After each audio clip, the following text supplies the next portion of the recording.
Direct to you via your hospital radio this evening. All that comfortable in terms of sort of sitting in a mid-block and allowing noise in here. Over the top here, and there's a chance for Rodney to square it, and Disarube got the foot on it, but it was only a toe, and so it goes wide. He invariably connects. He's one of 5 players making a run in towards the 6-yard box. It comes further deep towards Fagan. Walcott always likes to get up there for those set pieces, but that one's never going to trouble over. Slightly different. I think they used Alan there as a decoy, and then they obviously went to the back post. Second corner then, again from in front of the east stand. That's curling in almost onto the goal mouth there, and Oliver Watmuff was just watching that go over him.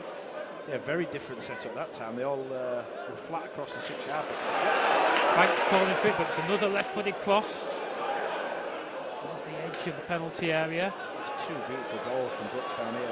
One with a curler that trying to put more space, and the second was a flat one to try and go. The next one is Batty's aiming for Banks. Oh, he got his foot to it on the far side, and really, ideally, should have done better. I think he just caught it out a little bit there. Batty opened up, one fall at the inside, the foot and curled it. And it looked like Malachi was going to go for it, and then literally Banks has just reacted last second. He could just played behind Nathaniel George in his time at Maidenhead. The two linked up really well, and there's a really good tackle from Ollie Banks to set us going. Barty beats his man and then plays it to Felix, rushing in corner of the box. Stones is the option, so too is Pearce, and he can get it. It takes a backwards header from Gordon just to beat into it. You could see that he filled the 6-yard box there, and he's just trying to hang it up at the back stick for Pearce. I'm just about to say there, like, because of this way it's matched up, see what the corner happens first. Certainly getting a lot of crosses into that penalty area, York. The aim has been to get them in quickly. And may have another one from Kitching here. Up against Gordon. Comes in there, there's a header for York, to the ahead with Ollie Pearce. And would you believe that's our 40th goal of the season? And we're not yet in mid-November, but more importantly, put us ahead in a crucial game.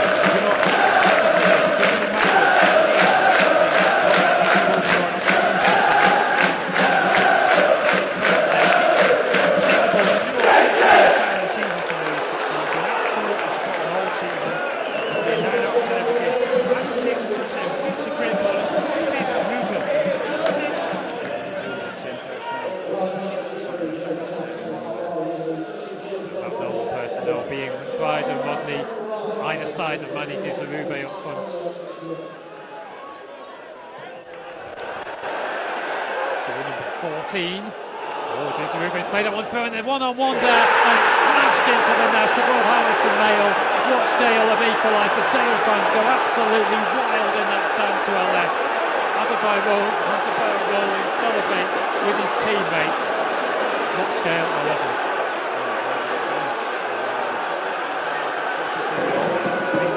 Tried to play up again. First of the season, former Notts County player, doesn't find the score sheet too often. It's not his primary job, but he certainly knew how to find the back of the net there. Now then, chance to enter Stones. Stones, oh, he slipped off his mark and got his head to it. Couldn't get it either side. Watmuff. We always talk about Park, Rochdale given away. Here's Callum Howe charging forward. Here's Ollie Banks. Felix ahead of him. Ollie Banks still going here. Might even fancy his shot at goal. He drives it with his right foot. He kept it low. Fair amount of pace on it. So much so that ever since the Wrexham and Ball Boy incident, headed away near post. Another chance for Brooks to get it into the box, maybe. Because outside of his man, delivered it well. Dusaruve can't fully clear, sliding in there was Batty. What a goal that would be if it found the route of the net.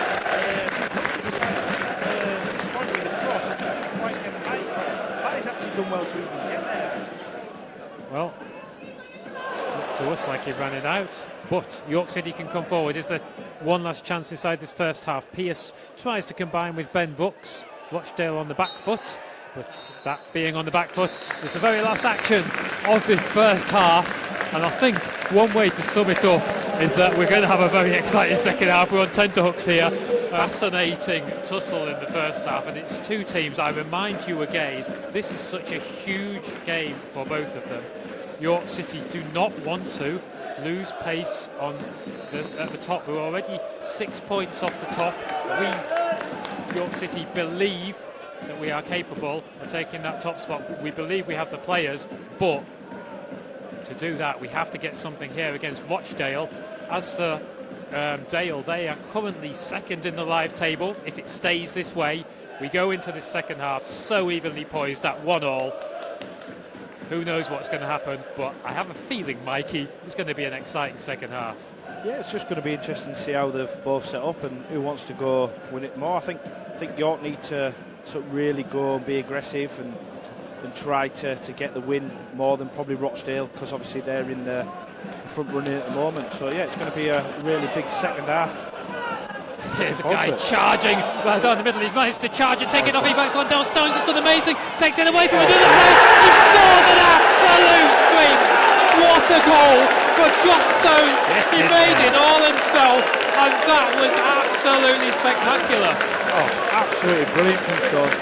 Again, it's just a straight long ball, but he had two players, but he just used his strength to get his body in, shifted the first one out the way, and then what he did is he took a touch on the inside, then went to go.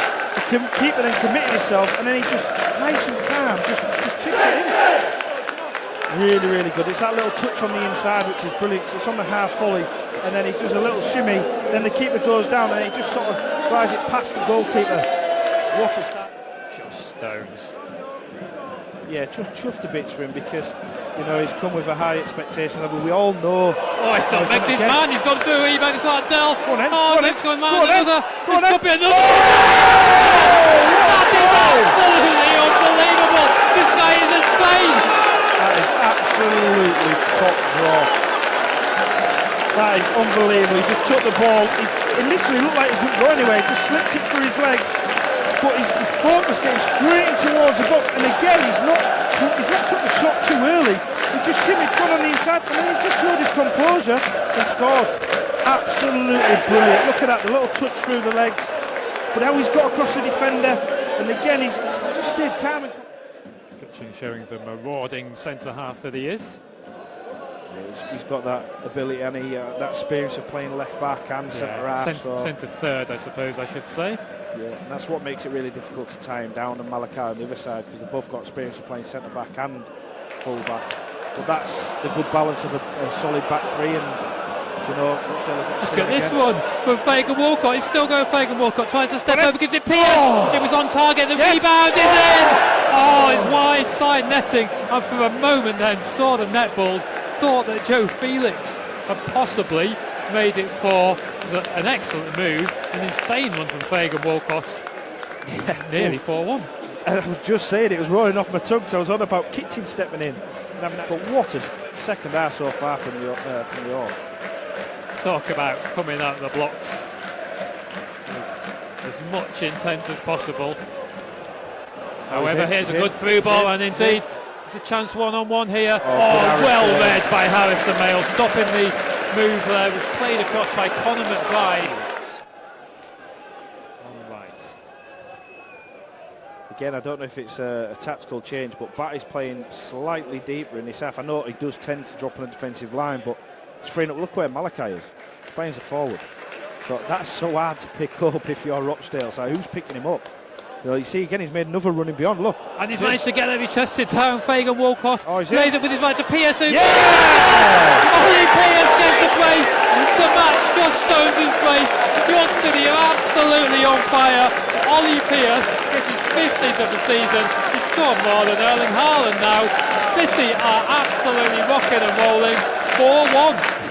We were just saying what we were talking about. Malachi as a forward, so that is dropping deep. Malachi's in, but his run was like a forward. He runs in between the two defenders. It's a fantastic ball from Banks. He played the same ball similar on Saturday, but Malachi, he just pulls it back for Pearce. That's unbelievable for a centre back to find that. And then Pearce, who would have been disappointed for not scoring, 5 minutes ago, the same situation, and then he slots. Those fresh legs. But again, the challenge is really good, and again, York City can break. Joe Felix over halfway. He's got 2 runners to his left, and he's got a man outside of him here, which is Ollie Banks. Pops up, tries to just get that into an area.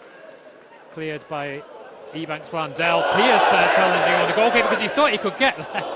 And he tried to knock it into the ground. It was a tough challenge. I think he thought that he was able to get the ball there, Ollie Pearce, but he will have taken a little bit of contact as well in that collision with Oliver Watmuth. They're both going to be okay. I couldn't see. Yeah, Greg Ollie's.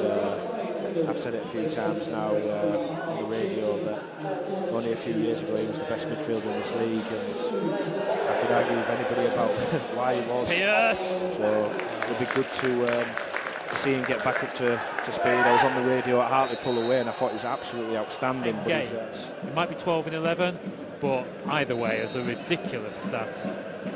His stats for the last 3 or 4 seasons before he even came to York are ridiculous. You look at his record. Before we were saying it's very close between 5 or 6 teams. This just makes things even closer. Yeah, no. Again, though, I say it all the time. I've said it for years now. Why we haven't got 3 going up, I do not know, because I get to watch plenty of football across the Football League, and chance there, and it almost deflected in. Really good play there. Really good play. So Nathaniel George down this side, just squaring up his defender, but what he decides to do is pull it back. Too many postponements. Here come York City looking for number 5, Nathaniel George. Tried to curl it, was dreaming of the top corner. Finds the north stand. Sorry, September, October, November. We're out with the FA Cup, so there's a little bit of respite there. Truro game that's been moved to 5:30 on December the 20th as the zone does its 12 games of Christmas. However, it is York City fans who have been well and truly singing in the rain this evening with a fantastic, glorious 4-1 victory over title rivals Rochdale.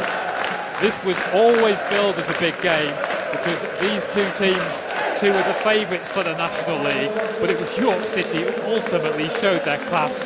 1-1 at half-time after Ollie Pearce had scored, but Josh Stones, with 2 incredible goals, started the second half, completely turned the game York City's way, and then Ollie Pearce made it 4. What a game, Mikey.